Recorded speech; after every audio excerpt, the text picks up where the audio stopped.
नमस्कार. Welcome to Isha's kitchen diaries.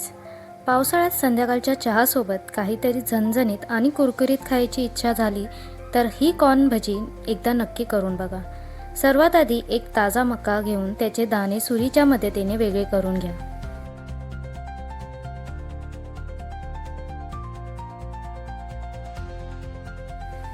आता एका मोठ्या बाउलमध्ये हे मक्याचे दाणे घाला.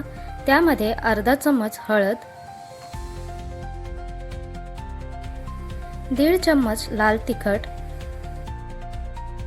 थोडीशी काली मिरी पावडर आणि चवीनुसार मीठ घाला.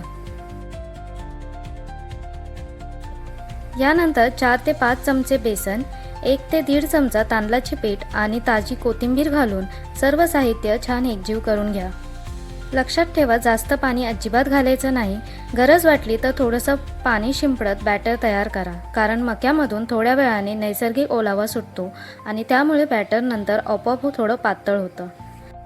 आता तयार मिश्रणाचे छोटे छोटे भाग गरम तेलात अलगद सोडा आणि मध्यम आचेवर दोन्ही बाजूने सुंदर गोल्डन ब्राऊन आणि अगदी कुरकुरीत होईपर्यंत डीप फ्राय करून घ्या.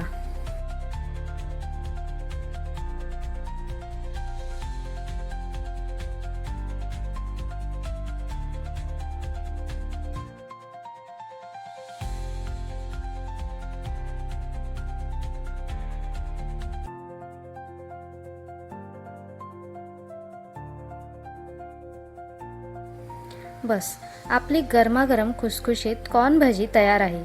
पावसाळ्याच्या गार हवेत गरम चहाचा एक घोट आणि सोबत ही कुरकुरीत कॉर्न भजी, काही मजाच वेगळी.